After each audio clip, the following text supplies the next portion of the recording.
Você sabia que uma mulher pode ser condenada a 14 anos de prisão por escrever uma frase em uma estátua com batom? Essa é a realidade absurda que estamos vivendo no Brasil e a indignação está crescendo. Recentemente, o ministro Alexandre de Moraes decidiu condenar Débora Rodrigues a uma pena desproporcional, e essa decisão gerou uma onda de críticas, até mesmo entre juristas e advogados de esquerda. O ex-desembargador Walter Malhorovitch e o Estadão, tradicionalmente alinhados à esquerda, se manifestaram contra essa arbitrariedade, reconhecendo que a pena imposta é um ataque à justiça e à razão. A condenação não apenas separa uma mãe de seus filhos, mas também expõe a fragilidade do nosso sistema judiciário sob a influência de um governo que se tornou um verdadeiro aparato de opressão. Vamos acompanhar agora. Finalmente caiu a ficha para a imprensa e para a parte da esquerda. O ministro Alexandre de Moraes foi longe demais ao condenar a cabeleireira Débora dos Santos a 14 anos de prisão e por isso ele foi detonado nas redes. E eu vou te mostrar vídeo, post, tudo. Gente, até todos estão criticando, não são só todos não, até todos. Olha, está acontecendo algo que eu vi acontecer poucas vezes nos últimos 6 anos. Juristas e advogados de esquerda, além da imprensa, estão detonando o ministro Alexandre de Moraes por ter feito o que com certeza foi um dos atos mais perversos e cruéis da sua vida. Condenar a Débora dos Santos a 14 anos de prisão unicamente por pichar uma estátua com batom, que agora juristas e advogados de esquerda e grandes jornais criticando o Moraes de uma maneira muito dura, porque nem eles que normalmente passam pano para os abusos, para as ilegalidades, para as atrocidades dos meninos, nem eles, gente, nem eles que estão ali com cãibra no braço de tanto passar pano, nem eles aguentaram dessa vez esse ato tão cruel, que na verdade condenou os 2 filhos pequenos da Débora a crescerem sem mãe. Bora começar com Walter Malhorovitch, que é um jurista famoso, renomado, ex-desembargador e que é comentarista do portal esquerdista UOL, absolutamente destruindo de forma técnica o voto de Moraes. Acompanha aí, vou jogar aqui na tela para você. Aí, ó. É golpe de Estado e abolição violenta ao Estado democrático de direito. Será que é a mesma coisa? Tecnicamente não é, mas para a política criminal, atenção, a política criminal pode-se aplicar o princípio da absorção, para não se chegar ao absurdo que a gente está vendo. O Moraes aplicou, nos outros casos foram já julgados, foi aplicado isso? Resposta, não. Existe a possibilidade de se aplicar ainda? E aí, vai no ponto que você bem colocou, Raquel. O julgamento está sendo por única instância, num único grau de jurisdição. Percebe o problema? Qual é o recurso que vamos ter? Revisão criminal? Talvez. Revisão criminal de um julgado do Supremo. Mas para revisão criminal precisa de fato novo. E qual é o fato novo? Nenhum. Então veja como o Supremo está, nesses casos, e com relação à raia miúda, tecnicamente está vendo a denúncia e está julgando com base na denúncia, mas não está aplicando a política criminal. A política criminal, que é uma arte, é uma sabedoria, dizem os doutrinadores do mundo inteiro. Não está aplicando. Então, atua com o fígado. E esse é um problema, e a gente vai tratar daqui a pouco com relação a esse julgamento do dia 25. Bom, mas voltando a esse caso concreto, a pena, como lembrou o Tales, é absurda. Como lembrou o Josias, ele falou em absorção, em junção, sim, dentro da política criminal e que tem um princípio que o nome técnico chama-se consunção. O Walter Malhorovitch aqui, ele disse claramente que a pena é absurda. E ele foi até muito gentil, até muito polido, educado, dizendo, olha, tá faltando aqui sabedoria, aplicar a política criminal. Na verdade, falta é aplicar a lei, é respeitar a Constituição. Vocês estão vendo aí, pessoal, nem o pessoal do UOL, que deve ser o grande veículo mais esquerdista do Brasil, nem eles estão tancando isso. Olha o Walter Malhorovitch dizendo que a pena é absurda, que não segue a política criminal, ou seja, que não é técnica, que não segue a lei. Mas calma que ainda não acabou. Sabe quem? Do Estadão, que fez um editorial dizendo que essa decisão do Moraes de condenar a Débora desmoraliza a justiça. E eu já vou te mostrar a gente da esquerda falando isso, mas antes, olha aqui comigo o Estadão. Isso não é justiça. A cabeleireira de Paulínia, cidade do interior de São Paulo, não cometeu um crime de sangue. Tampouco aplicou um grave golpe na praça ou desviou milhões de reais em recursos públicos, como tantos que caminham livremente pelas ruas país afora. Armada com batom, a ré pichou a estátua da justiça em frente à sede da corte durante os atos golpistas do 8 de janeiro e pichou os dizeres: "Perdeu Mané", uma referência à infeliz frase dita pelo presidente do STF, ministro Luiz Roberto Barroso, a um bolsonarista que o admoestou em Nova York em novembro de 2022. No mundo da justiça e da sensatez, foi este e apenas este o seu crime. Pois é, ela não matou, ela não roubou, ela não estuprou, ela não roubou bilhões de dinheiro público, nada.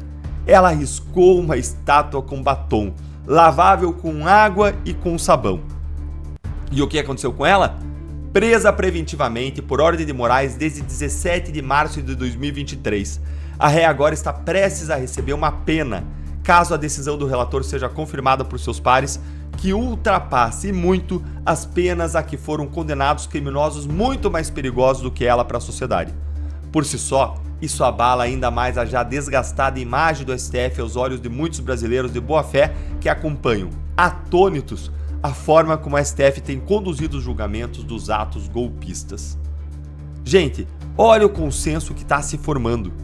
É nisso que a gente precisa chegar, em um consenso da sociedade de que o STF está abusando do seu poder, praticando injustiças contra pessoas simples, comuns. Isso é essencial para uma mudança, para uma transformação em 2026, seja com o povo indo às ruas, seja com a eleição de uma maioria de senadores, seja com o processo de impeachment de Moraes.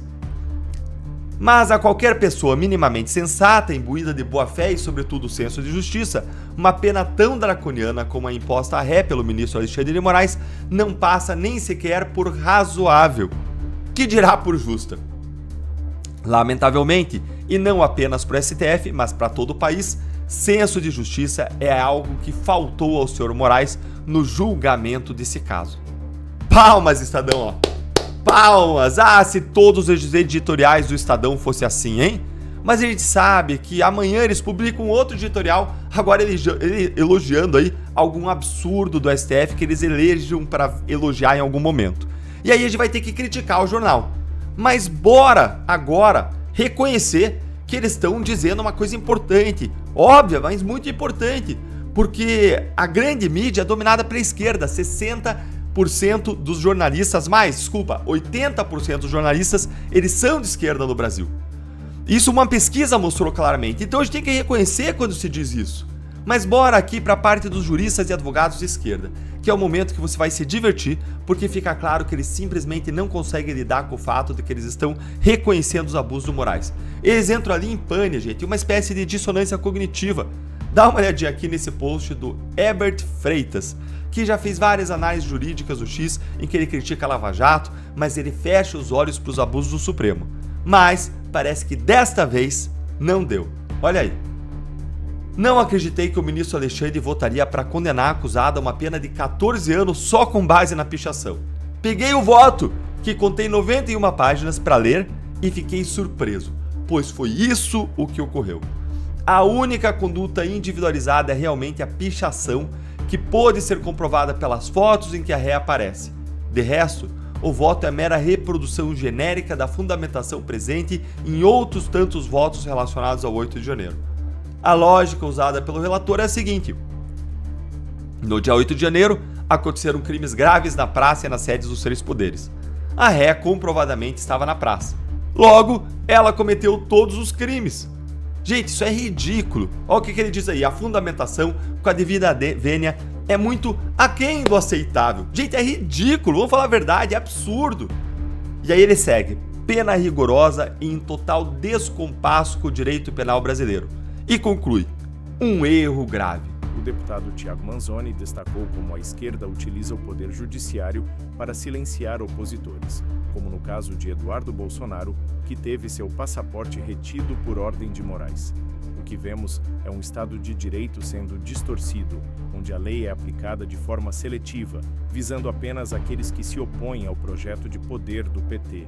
Essa perseguição política é um reflexo do autoritarismo que se instalou no Brasil, e a população precisa estar atenta. Estado de Direito, império das leis. No Estado de Direito, todos estão sob a vigência, o vigor e o rigor das mesmas leis. O Estado de Direito é uma proteção para o indivíduo contra o Estado e contra o poder coercitivo do Estado. Poder estatal que no Brasil está completamente aparelhado. Pertence a um espectro político ideológico e vários dos órgãos do Estado hoje trabalham politicamente com um viés de perseguição a todo mundo que não se dobra ao projeto de poder do PT e do Lula. Eduardo Bolsonaro é um desses que decidiu não se dobrar a esse projeto. E porque não se dobrou a esse projeto, passou a ser alvo de perseguição. E alguém pode imaginar, a perseguição é debate político na Câmara Federal e no Senado. Não. A perseguição é nas redes sociais. Também não. A perseguição é uma tentativa de utilização do aparelhamento de um poder, o poder judiciário, para fazer valer a intenção do partido. Qual partido? O partido sem voto, o partido sem povo, o PT. Então o PT, 2 deputados, o Lindbergh, aquele que na planilha da Odebrecht era apelidado de Lindinho, e um outro de Minas Gerais, Rogério Corrêa, fizeram um pedido para o ministro Alexandre de Moraes, para que ele retivesse o passaporte do deputado Eduardo Bolsonaro. O deputado está proibido de conversar com outros parlamentares de fora do Brasil. Por quê? Porque o PT está se sentindo ofendido com as viagens do deputado Eduardo Bolsonaro. Primeiro ridicularizavam. Depois que o deputado Eduardo Bolsonaro foi mencionado nominalmente pelo presidente da maior potência do mundo, as viagens viraram um problema. E ele foi denunciado como se estivesse atentando contra a soberania nacional. O ministro Alexandre de Moraes, deputado Daniel de Castro, deu 5 dias para a PGR se manifestar quanto ao pedido feito pelo PT. Passaram-se 18 dias corridos e não houve manifestação. O deputado então decidiu abrir mão do seu mandato e permanecer nos Estados Unidos e lá continuar fazendo o trabalho de denúncia do que acontece no Brasil para aquela que é a maior potência do mundo. Para surpresa de todos, horas depois veio o parecer da PGR. Horas depois, 18 dias corridos entre a determinação do ministro e a petição ser protocolada. Mas horas depois do deputado ter dito que ia ficar por lá mesmo. Não causa estranheza? E a petição vem, depois que o deputado falou que não voltaria ao Brasil, a petição vem dizendo que não há indícios mínimos do cometimento de crime pelo deputado, aptos a ensejar o recolhimento do seu passaporte. O que é que o PT faz? É para Bolsonaro não poder, o presidente Jair Bolsonaro, não poder sair de Brasília e não poder se aproximar do setor de embaixadas. Esse é o partido muito corajoso que falou aqui antes de mim. Esse é o partido corajoso que não tem coragem de fazer enfrentamento político, porque perde. E aí tem que se socorrer do poder judiciário. Em 2026, a direita volta ao poder. Eu espero que com o presidente Jair Bolsonaro. E vai limpar toda a sujeira que o PT está fazendo no governo federal no Brasil inteiro. Assim como alguns jovens foram ao UNB limpar a sujeira que os comunistas fazem lá. Eu convido a população de Brasília a ir até a UNB e ver o que é que os comunistas estão fazendo lá, emporcalhando a Universidade de Brasília. Parece um chiqueiro fétido, tudo pichado, tudo sujo, um lugar nojento. E aí foram alguns jovens lá limpar a sujeira que a esquerda faz. E isso virou uma grande polêmica. Disseram aqui que eles picharam a UNB. Não picharam, pintaram uma porta de branco e tiraram um monte de sujeira de lá. E isso virou uma grande polêmica, porque hoje... Peço mais um minuto, presidente. Porque hoje a UNB é um reduto comunista. Mas eles que fazem da UNB um reduto comunista dizem assim: não tem doutrinação ideológica, nem em escola e nem em universidade.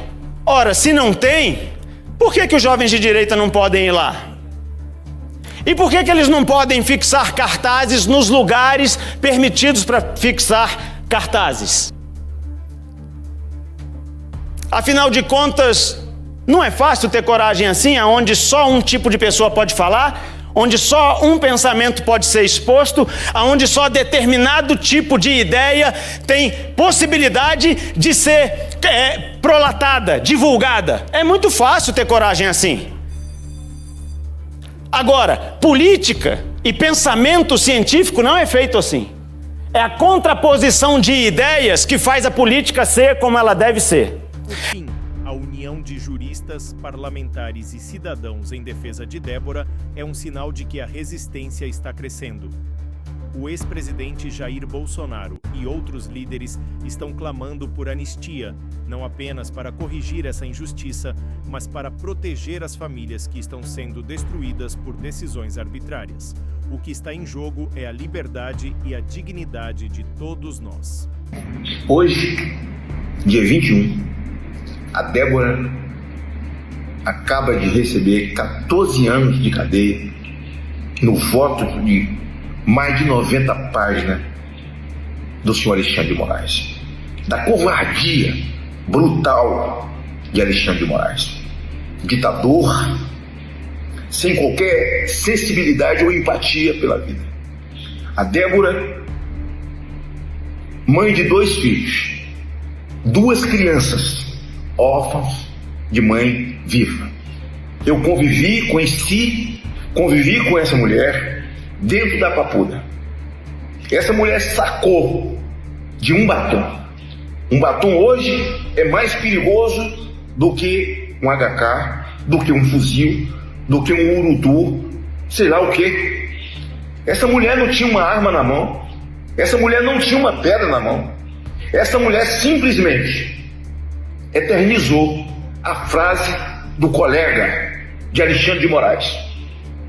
O presidente dessa corte, que conhece de fato o que é terror e o que é terrorismo, porque o colega dele absorveu aí nessa corte um terrorista chamado Sérgio. Esse sim, matou.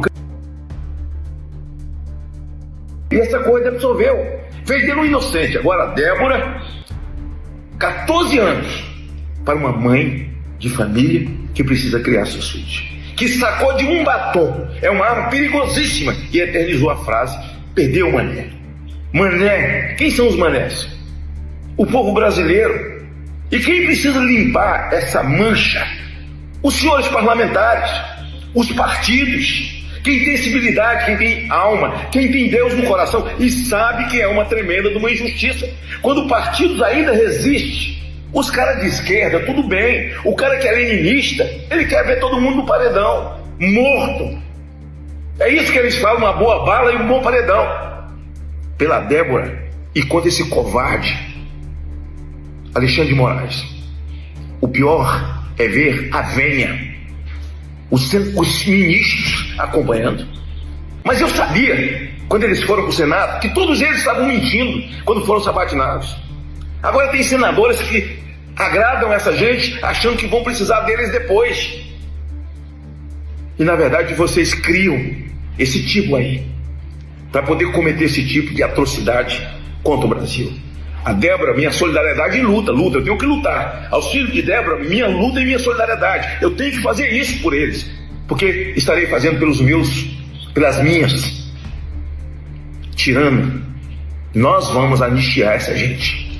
Tirano, a sua hora também vai chegar. Se você não aceita injustiça, você compartilha esse vídeo para todo o Brasil. Você sabe onde que eu tô, gente? Eu tô aqui na UNB, na Universidade Federal de Brasília, nessa estátua aqui do John Lennon. Olha isso aqui pra você ver, gente. Sabe o que aconteceu com ela? Olha isso aqui, ó.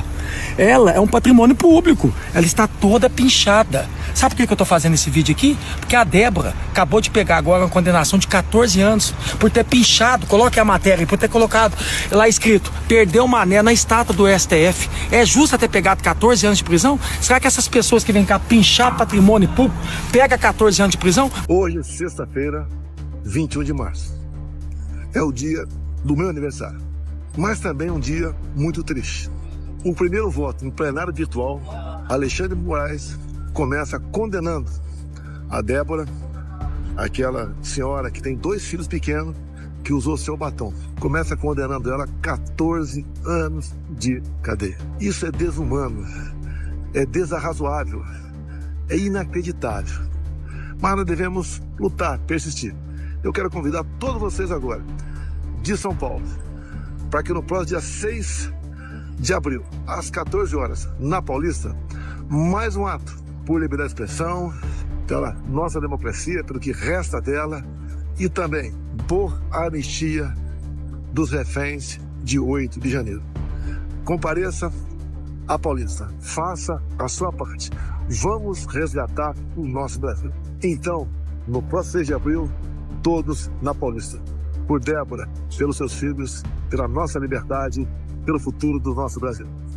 Se você se indignou com essa situação, curta o vídeo, inscreva-se no canal e compartilhe sua opinião nos comentários.